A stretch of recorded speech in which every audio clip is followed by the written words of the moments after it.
పాడేరులో అంతర్జాతీయ మహిళా దినోత్సవం ఘనంగా జరిగింది. జిల్లా అధికారులు, ప్రజాప్రతినిధులు జ్యోతి ప్రజ్వలన చేసి వేడుకలను ప్రారంభించారు. ఈ వేడుకల్లో ZP chairperson Jallipalli Subhadra, collector AS Dinesh Kumar, JC doctor MJ Abhishek Goud, TDP నియోజకవర్గ ఇన్ఛార్జ్ గిడ్డి ఈశ్వరి తదితరులు పాల్గొని మహిళల సేవలను కొనియాడారు.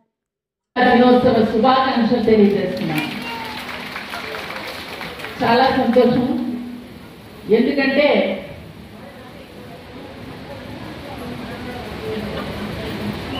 మన పాడేరులో మహిళా దినోత్సవం ఇంత గ్రాండ్గా చాలా చక్కగా స్కూల్ పిల్లల దగ్గర నుంచి ఉద్యోగులు, ఉపాధ్యాయులు, మహిళలు అందరి యొక్క భాగస్వామ్యంతో ఈ కార్యక్రమాన్ని ఒక వేడుకగా జరుపుకుంటున్నాం. అయితే ఈ రోజున ప్రత్యేకించి మన మహిళలకి ఈరోజు ఒక ప్రత్యేకమైన రోజు రావడం మన అదృష్టం. నిజంగా అండి, నేను ఎప్పుడు అనుకుంటాను, ప్రతిరోజు భగవంతుడిని ధన్యవాదాలు తెలియజేస్తుంటాను. ఈ భూమి మీద అమ్మ కడుపున ఒక అమ్మాయిగా పుట్టినందుకు చాలా చాలా చాలా చాలా అదృష్టవంతురాలుగా ఈ విశ్వానికి నేను ధన్యవాదాలు తెలియజేసుకుంటున్నాను. అలాగే నా కడుపును కూడా 3 అమ్మాయిలు పుట్టినందుకు మరొక్కసారి ఈ విశ్వానికి శిరస్సు వంచి ధన్యవాదాలు తెలియజేసుకుంటున్నాను. ఎందుకంటే ఆడపిల్లగా పుట్టడం అది ఎన్నో జన్మల నుంచి చేసుకున్నటువంటి పుణ్యఫలం. మన వాళ్ళు తెలియక అపరేయమ్మ, మళ్ళీ ఒక అమ్మాయి ఎంబీబీఎస్ ఎండి చదువుతుంది, ఒక అమ్మాయి యాక్సెంచర్ సాఫ్ట్వేర్ అవుతుంది. అబ్బా, మన ఇంటికి ఎంత పెద్ద పేరు తెస్తుంది కదా. కాబట్టి ఇది మనకు ఎన్నో జన్మలు చేసుకున్నటువంటి పుణ్యఫలం వలన అమ్మాయిగా పుట్టాం, మహిళగా ఎదిగాం. ఆది పరాశక్తిగా ఈరోజు సమాజంలో కుటుంబానికే కాదు సమాజానికి కూడా ఒక ఆసరాగా, సహకారంగా మనమే ఉన్నాం. అది మహిళ యొక్క సత్తా. ఉద్యమం తల్లి కడుపులో ఉన్నప్పుడే ఉద్యమం మొదలు పెడుతుంది. 9 మాసాలు మోసిన తర్వాత ఫ్రీగా కనిస్తామా? ఆ నొప్పులు వచ్చేటప్పుడు అబ్బా ఇదేం బాధరా బాబు అని బాధపడతాం. ఎప్పుడైతే బిడ్డ భూమి మీద పడితే, అందులో ఆడపిల్ల అయితే అబ్బా ఒళ్ళు పులకరించిపోతుంది. అవునా కదా? నేను నిజంగా ఇవన్నీ అనుభవించి చెప్తున్నాను. ఆడపిల్ల మళ్ళీ అంటారు, ఆడపిల్ల కదా, ఏడపిల్ల కాదు కదా. మా అమ్మ అనేది ఎప్పుడు ఓపట్టే మీ అన్న ఎప్పుడైనా మా ఇంటికి పోషిస్తాడు, నీవెక్కడో వెళ్ళిపోతావనేది. తీరా చూస్తే మా నాన్న పేరు, మా అమ్మ పేరు నేను నిలబెట్టాను. మా అన్నయ్య అందరికి తెలుసు కదా, మీ అందరికీ గిడ్డి వెంకటరమణ సార్. మా అన్నయ్య గిడ్డి వెంకటరమణ సార్ మంచి లీడర్గా ఉండే. మా అమ్మ మా నాన్నలాగా నేను ఎమ్మెల్యే అప్పుడు చూపిస్తాను మా అమ్మకి మా నాన్నకి అనుకున్నాను. ఏం ఆడపిల్లలు చేయలేమా? చేయగలం. అలా ప్రతి ఒక్క బాలిక నుంచి మహిళ దాకా మన హక్కుల్ని మనం కాపాడుకుంటున్నాం. కానీ ఈ జీవన ప్రయాణంలో ఎన్నో ఒడిదుడుకులను కూడా సహిస్తున్నాం. ఎందుకంటే ప్రతి ఒక్కరికి, ఇక్కడున్న ప్రతి ఒక్కరికి మానసికంగా ఏదో ఒక వ్యధ ఉంది. ఉందా లేదా? ఏదో ఒకటి ఉంటుంది. పొద్దున్నే ఉండండి మహిళా దినోత్సవం కదా, వెళ్ళేసి వస్తానంటే మీటింగ్లో మాత్రం తెరతెక్కలు వెళ్ళిపోతాం. ముందుకడిగి పని చేసి వెళ్ళంటాడు మా నాయన కదా. అనేటప్పటికల్లా ఎందుకురా బాబు, ఈరోజేమో అక్కడ వెళ్ళి ఏర్పాట్లు చూడాలన్నట్టు ఇలా ప్రతి ఒక్కరూ టెన్షన్ పడుతూనే ఉంటారు. కానీ ఎంత టెన్షన్ తీసుకున్నా మన యొక్క సహజంగానే ప్రతి అమ్మాయికి చాలా ధైర్యం ఉంది.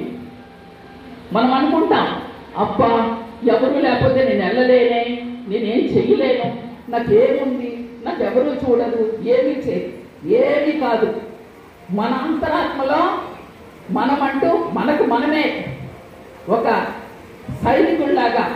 సైనికురాల్లాగా ధైర్యాన్ని తెచ్చుకొని ఖచ్చితంగా ఎలాంటి కష్టమైన నష్టమైన పోరాటం చేసి నిలబడే శక్తి ఒక మహిళకే ఉంది.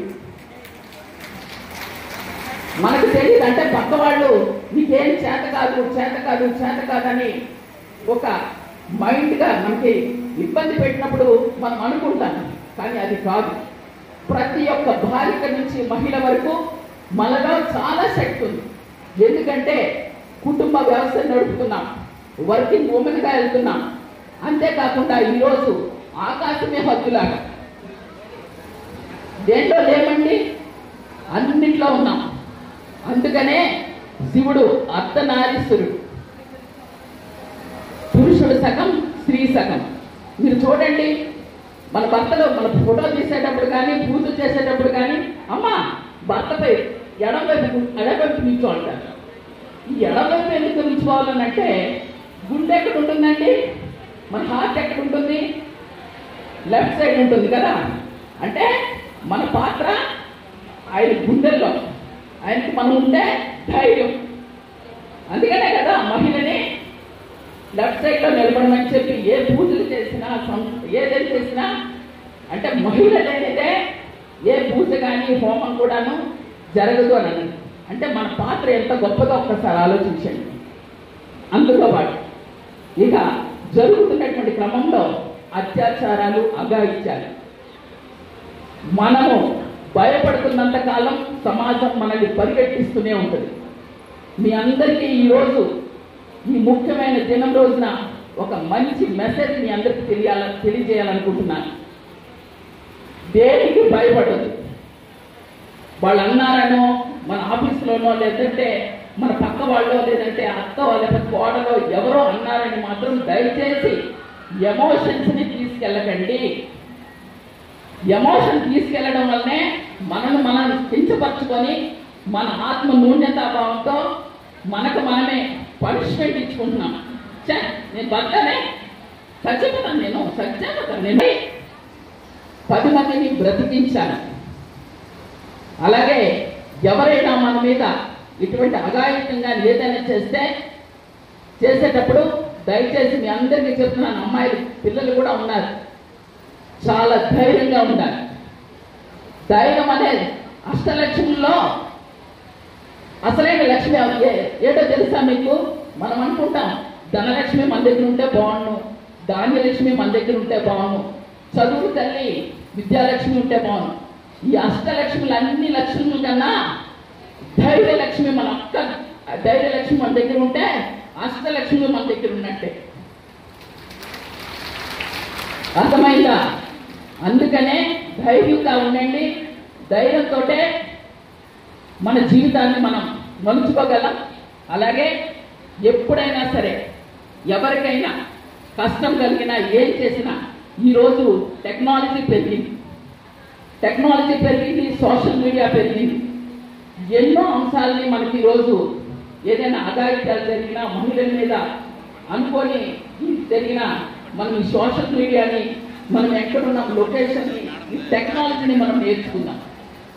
టెక్నాలజీ నేర్చుకోవడం వల్ల అనుకోని పరిస్థితుల్లో మనకి ఏదైనా ఆపద జరిగినా ఖచ్చితంగా మన రక్షణ కల్పించేటటువంటి పోలీస్ డిపార్ట్మెంట్ వారు మనకి వెంటనే ఆ రక్షణ కల్పించేటటువంటి బాధ్యతను తీసుకుంటారు. పిల్లలు మీకే చెప్తున్నాం, ధైర్యంగా ఉండాలి. ఎప్పుడైనా సరే ఎక్కడైనా మనం ఇక్కడనే కాదు, వైజాగ్ వెళ్ళినా ఎక్కడికైనా వెళ్ళినప్పుడు ప్లేస్ మనకు తెలియలేనప్పుడు అమ్మో ఎక్కడికి వచ్చేసామో ఏమైపోతామో అని భయపడద్దు. దయచేసి ఇప్పుడున్నటువంటి టెక్నాలజీ, ఇప్పుడున్నటువంటి చట్టాలు, అవకాశాలు అందిపుచ్చుకుందాం. ఏది లేకపోయినా కనీసం ఫోన్ పట్టుకొని 100కి ఫోన్ చేసినా వెంటనే మనకి అక్కడ ఎవరు మన పక్కన ఉండక్కర్లేదు. ఆ విషయాల్ని డిపార్ట్మెంట్ తెలిసి మనకు రక్షణ కల్పిస్తారు. ఈరోజు ఒక హోంమంత్రి కూడా మన మహిళే, చాలా మా సోదరి. ఎందుకు చెప్తున్నానంటే దేనికైనా సరే మనం ముందుకు వెళ్ళాలంటే ముందు ధైర్యంగా ఉండి ఆ సమస్యని ఫేస్ చేయగల శక్తి సామర్థ్యాన్ని మనం తెలుసుకోవాలి. లేని పక్షంలో మనం ఎన్ని మీటింగ్లు పెట్టుకున్నా ఏం చేసుకున్నా సరే వింటాము, వదిలేస్తాం. అందుకనే మన స్కూళ్ళల్లో కానీ మన ఉద్యోగ పద్ధతిలో కానీ దేంట్లోనైనా సరే మన మహిళలంతా కూడా మన యొక్క శక్తి సామర్థ్యాలను పెంచుకోవడానికి ధైర్యంగా ఉండండి. అలాగే నేను ఇంకొక చిన్న మెసేజ్ కూడా ఇస్తాను.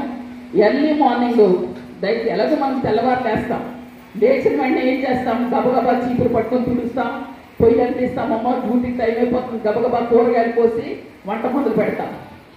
తెల్లవారి 4 నుంచి 5 వరకు లేచినప్పుడు కనీసం ఒక పావు గంట అయినా 20 నిమిషాలైనా బ్రహ్మ ముహూర్తంలో మెడిటేషన్ చేయండి. ఆ మెడిటేషన్ మనందరికీ చాలా శక్తిని ఇస్తుంది. ఎందుకంటే నేను అనుభవపూర్వకంగా చెప్తున్నాను. నేను ప్రతిరోజు మెడిటేషన్ చేస్తాను కనుకనే 100 కిలోమీటర్లు తిరిగినా, ఎన్ని టెన్షన్స్ వచ్చినా, ఆర్థికమైనటువంటి ఇబ్బందులు వచ్చినా ఖచ్చితంగా మన మానసిక స్థితి స్థిరంగా ఉంటుంది. దేన్నైనా సరే పరిష్కరించుకోగలం, పోరాటం చేయగలం అన్నటువంటి ఒక ధైర్యం, శక్తి సామర్థ్యాలు మనకు వస్తుంది. అలాగే మన మహిళా సాధికారతలో ముఖ్యంగా ఆర్థికమైనటువంటి సాధికారత. ఖచ్చితంగా మన మహిళలు ఇప్పుడు అందరూ సంపాదిస్తున్నాం, కానీ ఇంకా మొన్న గౌరవనీయులైన మన కలెక్టర్ గారితో కూడా నేను చర్చించినప్పుడు ఖచ్చితంగా మనం ఇంకా వ్యాపార పరంగా కూడా మన గిరిజన ప్రాంతాల్లో మనం వెళ్తే ఆర్థిక మహిళా సాధికారతని మనం సాధిస్తాం. ఖచ్చితంగా ఇవన్నీ మనం తెలుసుకున్నప్పుడు ప్రతి ఒక్కరి యొక్క